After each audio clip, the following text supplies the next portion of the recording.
이 예배 가운데 하나님께서 우리와 함께 하시는 줄 믿습니다. 함께 하시는 그 하나님께서 우리 각자에게 말씀하실 때 아멘으로 응답하고 삶에서 순종하는 은혜가 우리 모두에게 충만하길 주의 이름으로 축복합니다. 오늘은 일상의 은혜란 제하의 말씀을 나누겠습니다. 여러분, 일상이란 날마다 반복되는 생활을 뜻합니다. 예를 들면 우리는 아침에 일어나 세수를 하고 그리고 아침을 먹고 양치질을 합니다. 하루 일과를 시작하기 위해 학생들은 학교에 가고 직장인들은 직장으로 향합니다. 주부들은 집안일을 합니다. 공부하다가 또는 일하다가 피곤하면 잠시 쉬기도 합니다. 하루 일과를 마치고 나면 집으로 돌아옵니다. 저녁을 먹고 여유 시간을 가집니다. 텔레비전을 보기도 하고 취미생활을 하기도 합니다. 가족들과 대화를 나누는 이들도 있고 스마트폰을 만지작거리며 이것저것 보기도 하고 때론 아무것도 하지 않고 멍 때리고 있기도 합니다. 그러다가 잠잘 시간이 되면 잠을 청합니다. 이것이 우리의 일상입니다. 일상은 말 그대로 매일매일 반복되는 활동이기 때문에 우리는 우리의 일상을 그렇게 특별하게 생각하지 않습니다. 더욱이 그런 일상에 하나님의 은혜가 깃들어 있다라고 전혀 생각하지 못합니다. 우리 주위에서 반복해서 일어나는 자연 현상 역시 우리 생활의 일부입니다. 새가 쥐적이며 하늘을 날아갑니다. 햇볕이 따스하게 비추이거나 비가 옵니다. 봄이 되면 꽃이 피고 여름이면 더워지고 가을에는 단풍이 들고 겨울이면 눈이 내리는 이런 모든 자연 현상, 늘 우리 주위에서 그래 왔기 때문에 우리는 별다른 큰 관심을 두지는 않습니다. 그런데 예수님께서 지극히 평범한 자연 현상 가운데 이 하나님의 은혜가 있다라고 말씀하시며 오늘 본문에서 우리에게 가르쳐 주십니다. 공중을 나는 새들, 들에 핀 백합화조차도 하나님의 사랑, 하나님의 돌보심을 받고 살아간다라고 우리에게 알려주십니다. 사진을 하나 보여드립니다. 사진 중앙에 호수가 혹시 보이십니까? 갈릴리 호수 북쪽입니다. 예수님께서 공생애 3년의 시간을 보내셨던 곳입니다. 사진 앞 정경, 언덕은 예수님께서 직접 걸어 다니셨고 예수님께서 사람들에게 이 산상수훈의 말씀을 전하셨을 것이라고 추정하는 장소입니다. 여러분, 저런 곳에 가서 성경 말씀을 펴들고 예수님의 말씀을 소리내어 읽기만 해도 다른 부연 설명을 할 필요가 없습니다. 말씀을 읽는 그 자체로 성경의 말씀이 살아서 내 속에서 꿈틀대는 것을 느낄 수 있기 때문입니다. 한번 상상해 보시기 바랍니다. 2000년 전 방금 보여드렸던 그 언덕에 여러분이 있습니다. 갈릴리 호수가 훤히 내려다 보이는 그 언덕에 여러분이 앉아 있는데 예수님께서 오늘 읽은 본문 마태복음 6장 25절에서 34절의 말씀을 우리의 귀에 들려주십니다. 오늘 본문의 핵심 메시지는 아주 간단합니다. 무엇일까요? 염려하지 말라는 겁니다. 염려하지 말고 살라고 예수님께서 3번이나 강조하십니다. 25절 전반부입니다. 그러므로 내가 너희에게 이르노니 목숨을 위하여 무엇을 먹을까, 무엇을 마실까, 몸을 위하여 무엇을 입을까 염려하지 말라. 31절에서 또 한 번 말씀하십니다. 그러므로 염려하여 이르기를 무엇을 먹을까, 무엇을 마실까, 무엇을 입을까 하지 말라. 그리고 마지막으로 34절에서 다시 한 번 강조하십니다. 그러므로 내일을 위하여 염려하지 말라. 내일 일은 내일이 염려할 것이요 한날의 괴로움은 그날로 족하니라. 예수님께서 강조하시는 말씀, 먹고 사는 문제, 미래에 대한 걱정을 하지 말라는 겁니다. 대신 무엇을 하며 살라고 예수님께서 오늘 본문에서 말씀하십니까? 33절 말씀 함께 합독하겠습니다. 그런즉 너희는 먼저 그의 나라와 그의 의를 구하라. 그리하면 이 모든 것을 너희에게 더하시리라. 아멘. 먹고 사는 문제, 미래에 대한 걱정은 하지 말고 대신 먼저 하나님의 나라와 의를 구하며 살아가라. 이것이 오늘 본문의 핵심 메시지입니다. 아주 간단합니다. 결코 복잡하지 않습니다. 다만 문제는 이 말씀대로 우리가 사는 것은 결코 쉽지 않다는 겁니다. 오늘은 예수님의 핵심 메시지를 여러분과 나누려 하기보다 이 핵심 메시지를 전하기 위해 예수님께서 사용하시는 두 개의 예화에 좀 집중을 해보고자 합니다. 여러분, 예수님께서 사용하고 계시는 두 개의 예화가 무엇입니까? 공중의 새 그리고 들의 백합화입니다. 아주 흔한 생물입니다. 우리 주위에 늘 존재하는 우리 삶의 일상입니다. 너무도 흔하기 때문에 우리는 평소에 그렇게 눈여겨보지 않는 것들입니다. 그런데 예수님께서 이 흔하고 흔한 두 개의 생물에 하나님의 은혜가 깃들어 있다라고 말씀하시며 이 두 개의 생물을 전혀 다른 시각에서 우리가 볼 수 있도록 우리의 눈을 열어주십니다. 사진 한 장 보여드립니다. 아름다운 석양을 배경으로 바다 위를 자유롭게 나는 새를 보고 계신데 여러분, 이 사진 보고 있으니 어떤 생각이 드십니까? 아, 바다 구경하러 한번 놀러 가고 싶다, 이런 생각이 들 수 있습니다. 아주 어렸을 때는 나는 새를 보면 나도 저 새처럼 한번 날아보고 싶다라는 생각을 했던 적이 있었습니다. 삶이 힘겨울 때 나는 새를 보고 있으면 나도 새처럼 자유롭게 어디론가 날아가고 싶다라는 그런 바람을 사람들이 가지기도 합니다. 그러나 평상시에 우리는 공중을 나는 새에 딱히 관심이 없습니다. 단 걷다가 정말 운 없게 새똥을 맞으면 그때 어떤 놈이라며 고개를 들어 내 머리 위를 날아갔던 새를 찾으려 하늘을 보는 경우가 있을 뿐입니다. 그 외에는 이 공중에 날아가는 새는 하도 흔한 일상이라 딱히 주목하지 않습니다. 그런데 예수님께서 흔하고 흔한 이 공중의 새를 보라라고 말씀하시며 그 자리에 모였던 그리고 청중 근처를 날고 있던 새에게 사람들의 시선을 집중시켰습니다. 그리고 말씀하셨습니다. 저 새를 보아라. 새들은 먹을 것을 심거나 추수하거나 창고에 음식을 들이려 하지 않는다. 아무 수고도 하지 않는다. 그러나 그럼에도 불구하고 잘 먹고 생존한다. 왜냐하면 하나님 아버지께서 그 새들을 먹이시기 때문이다. 그들을 기르시기 때문이다. 너희들은 하나님께 공중의 새보다 더 귀한 존재가 아니냐? 그렇다면 하늘 아버지께서 당연히 너희들을 위해 먹을 것을 다 준비해 두지 않았겠느냐? 왜 먹을 것을 걱정하며 살아가느냐? 걱정하지 말아라. 염려하지 말아라. 현장 학습 체험을 통해 예수님께서 사람들에게 이렇게 말씀하셨습니다. 여러분, 참으로 놀라운 통찰력입니다. 여러분, 혹시 공중에 나는 새를 보며 이런 측면에서 하나님의 은혜를 생각해 보신 적이 혹시 있으십니까? 이전에 어느 누구도 가르쳐 주지 않았던 공중의 새에 숨겨 있던 하나님의 은혜를 예수님은 우리에게 가르쳐 주십니다. 다른 사진 하나 더 보여드립니다.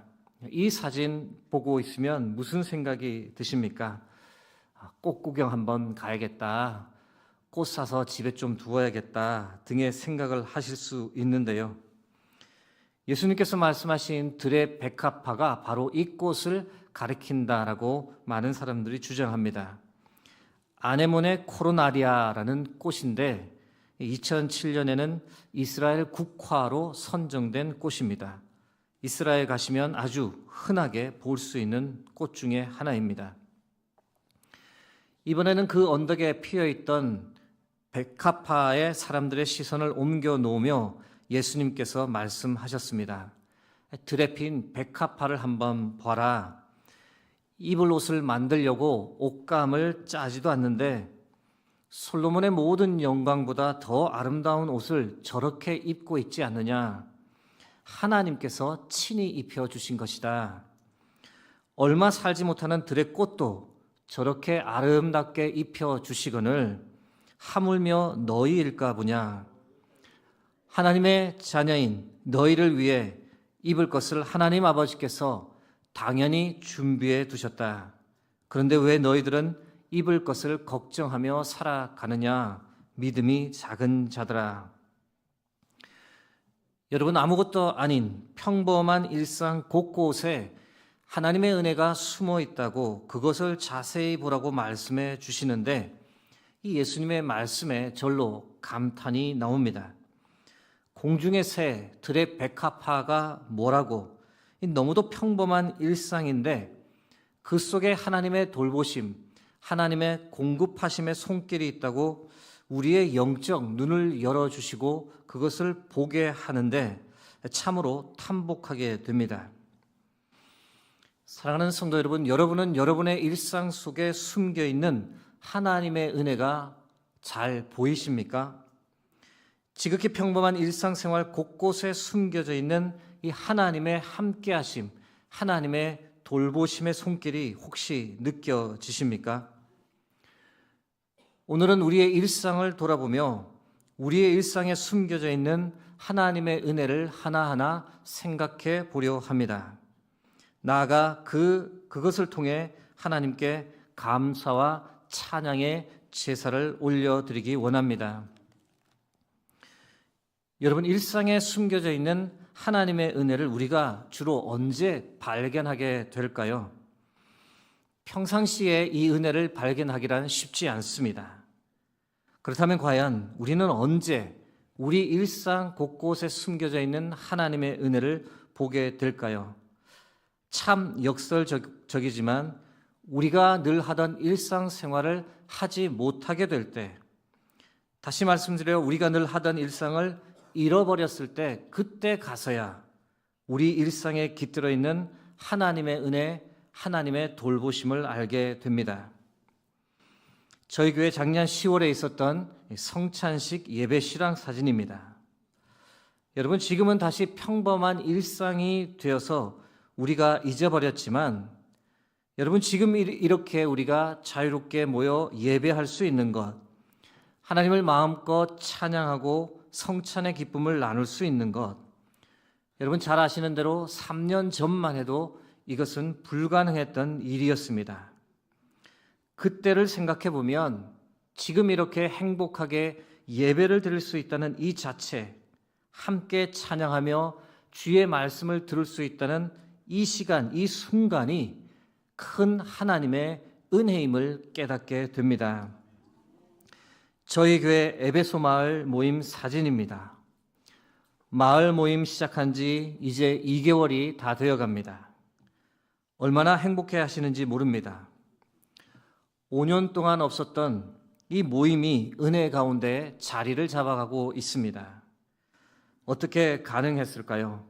물론 섬김이, 지킴이의 헌신이 가장 컸다라고 말씀드릴 수 있겠지만 또한 이 또한 하나님의 은혜인 줄 믿습니다.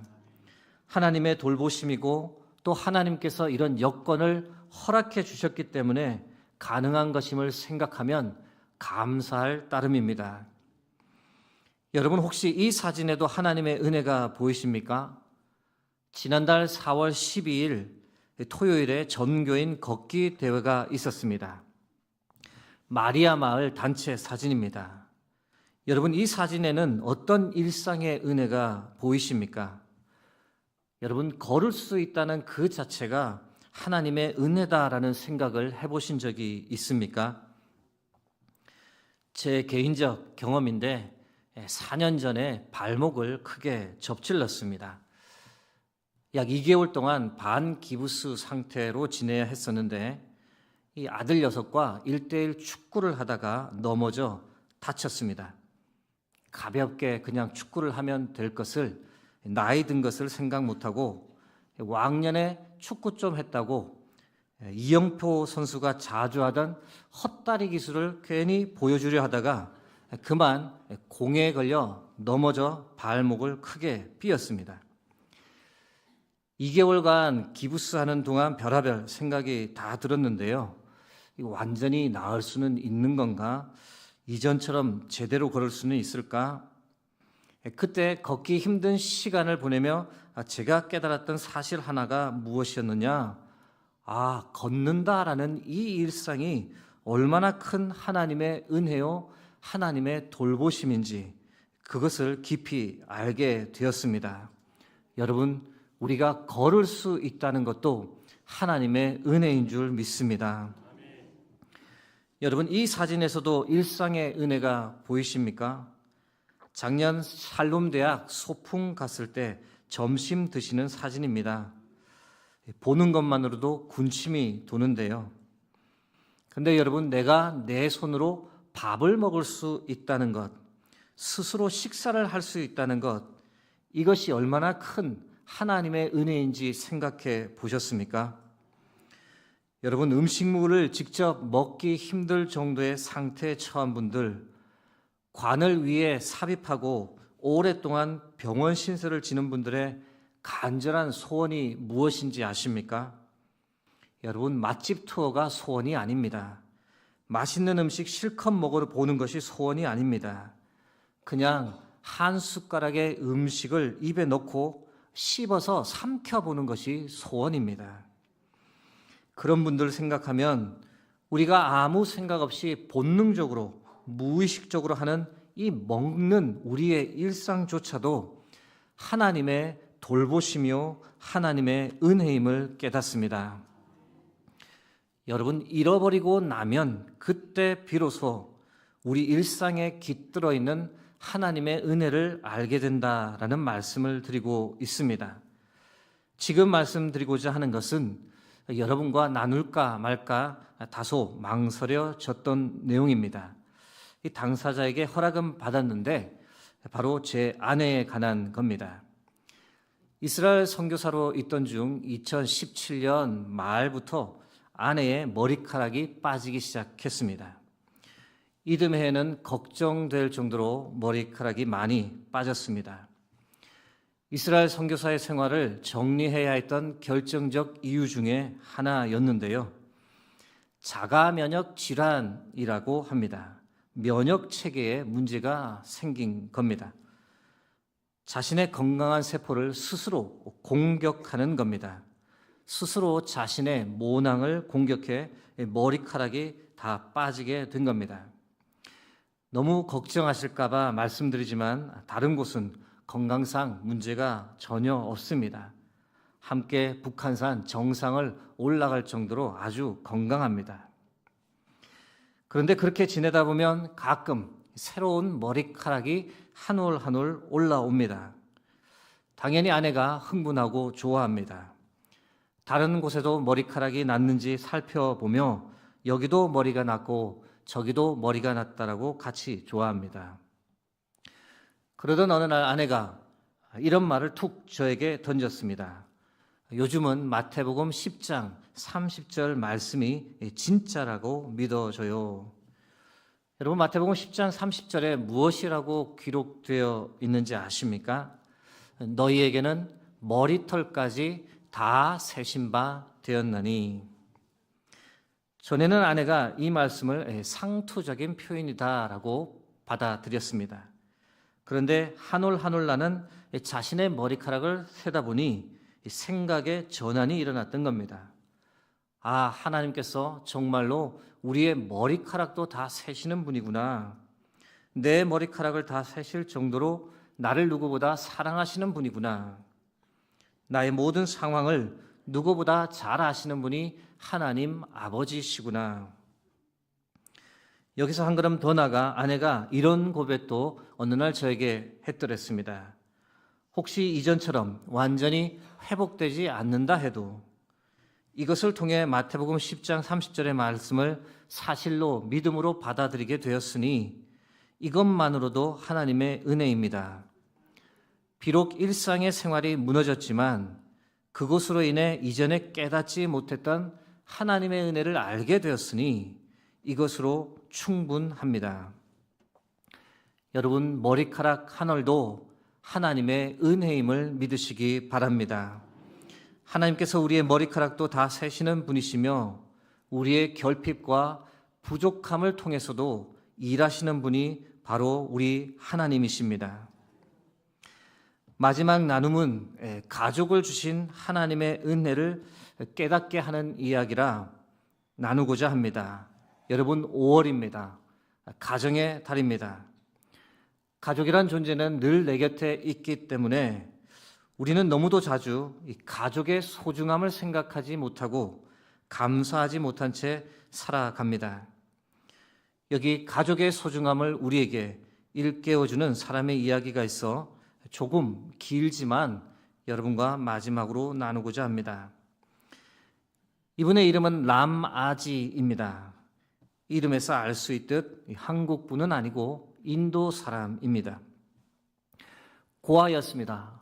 자신이 어떻게 태어났는지 부모가 누구인지 전혀 알지 못합니다. 설상가상으로 인도에서 불가촉 천민이었습니다. 인도의 카스트 계급 중 최하위 계급이 수드라, 노동자 계급이었는데 거기에도 들지 못하는 사람을 불가촉 천민이라 부릅니다. 그들에게 인권은 없습니다. 더러운 존재로 여겨지고 다른 계급의 사람에게 말을 걸어서도 안 됩니다. 그들의 몸이 다른 사람 몸에 닿지 않도록 살아야 합니다. 인도에서 가장 천박한 취급을 받는 사람이 바로 불가촉 천민입니다. 라마지는 불가촉 천민으로 어릴 때부터 주인집에서 머슴살이를 했습니다. 아침에 일어나면 물소를 데리고 물가에 가서 소들을 씻겼습니다. 그 일이 끝나면 집으로 돌아와 소의 배설물을 모아서 말렸고 이어서 논밭에 가 농사일을 했습니다. 주인은 스트레스를 받으면 이 라마지를 심하게 때렸습니다. 어느 날 주인은 라마지를 향해 날카로운 낫을 던졌고 그것이 라마지의 목을 스쳐갔습니다. 베인 곳에서 피가 나기 시작했습니다. 라마지는 본능적으로 피가 나는 목을 부여잡고 도망쳤습니다. 다행히 천주교 수녀님을 만나 치료를 받았고 그런데 이후 수녀님은 인도 돈을 조금 쥐어주며 라마지를 기차에 태워 보냈습니다. 어떤 사람의 주소를 적은 종이 쪽지를 건네주며 그 사람을 찾아가라고 말했습니다. 그 사람을 잘 찾아갔는데 그 사람은 라마지를 컨테이너에 집어넣은 후 문이 열릴 때까지 아무 소리도 내지 말고 가만히 있어야 한다라고 말하고 컨테이너 문을 닫았습니다. 캄캄한 컨테이너 속에서 한 달 정도를 버텼습니다. 마지막에는 먹을 것이 없어 배가 쓰릴 정도의 배고픔을 느꼈지만 견뎠습니다. 거의 죽기 직전 드디어 컨테이너가 열렸는데 여러분, 그 도착지가 어디였을까요? 바로 한국이었습니다. 라마지는 생전 처음 동양인을 보게 되었고 깜짝 놀라 컨테이너에서 뛰쳐나와 뒤도 돌아보지 않고 도망쳤습니다. 그렇게 정처 없이 도망을 가다 리어카를 끌고 가던 할아버지 한 분을 만났고 할아버지는 라마지를 집으로 데려와 흰밥과 미역국을 대접해 주었습니다. 그것이 한국에서의 첫 끼였습니다.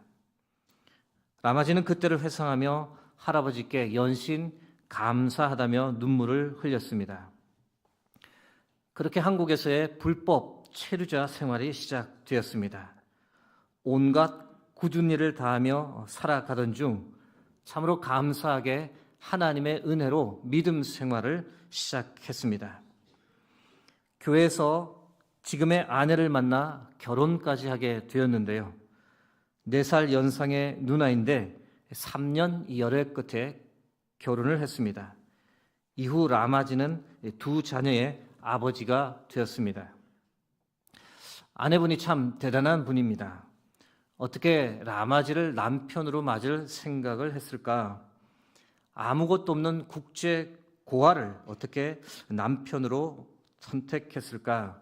믿음이 아니었다면 결코 있을 수 없는 일이었습니다. 당연히 처가의 반대가 있었지만 지금은 가장 사랑받는 사위입니다. 2021년 주민등록증을 받았습니다. 한국에 온 지 20년 만이었습니다. 고향, 출생 기록, 국적을 확인할 수 있는 서류가 한 장도 없었고 배를 타고 왔기 때문에 국적 취득조차 쉽지 않았습니다. 한국에 오기까지의 모든 과정을 수십 페이지가 넘는 글을 써서 소명했습니다. 한국에 온 지 20년, 기화를 위해 노력한 지 10년 만에 대한민국 사람이 되었습니다. 주민등록증을 받던 날, 라마지는 처음으로 자신이 사람이라는 생각을 했답니다. 라마지는 해외 여행 가는 분들이 편안하게 여행 가도록 여행객 수화물을 공항까지 옮겨주는 서비스직에 종사합니다. 정말 성실하게 항상 밝고 긍정적으로 일하는 사람입니다. 라마지에게 지금의 가족은 세상에서 처음으로 경험하는 가족입니다. 그에게 현재의 가족은 삶의 안식처요, 하나님의 전적인 은혜입니다. 라마지는 자신의 가족에 관해 이렇게 고백합니다. 내게 찾아온 빛 같은 존재가 바로 나의 가족입니다. 나의 가족은 소중한 정도가 아니라 생각만 해도 눈물이 나는 존재들입니다. 나를 그냥 믿어주는 내 편, 나를 있는 그대로 사랑해주는 사람들, 무엇으로도 바꿀 수 없는 가장 소중한 이들입니다. 이제 말씀을 맺고자 합니다. 사랑하는 성도 여러분, 우리의 일상은 하나님의 은혜로 온통 충만한 줄 믿으시기 바랍니다. 여러분, 내가 바라는 대로 하나님께서 다 응답해 주시고 내가 기도한 대로 다 들어주셔야만 그것이 은혜는 아닙니다. 내 삶의 아주 사소한 일상들, 그 모든 것이 하나님의 은혜요, 하나님의 돌보심이 있기 때문에 가능한 줄 믿습니다. 이 시간 우리가 함께 같이 고백했으면 좋겠습니다. 스크린에서 보는 글들을 우리가 함께 합독하겠습니다. 공중의 새도 먹이시는 하나님, 나를 먹여주시니 감사합니다. 들의 백합화도 입히시는 하나님, 나에게 입을 것을 주시니 감사합니다. 나의 모든 일상이 하나님의 은혜임을 고백하며 하나님께 감사합니다. 호흡할 수 있고 걸을 수 있고 먹을 수 있음에 감사합니다. 예배, 찬양, 기도를 들을 수 있어서 감사합니다. 서로 이해하고 보듬고 사랑하며 사는 가족을 주셔서 감사합니다. 하나님, 나의 결핍도 나의 부족함도 하나님의 전적인 은혜입니다. 감사합니다. 이 시간 함께 은혜 찬양 하나님께 올려드리고 기도하겠습니다.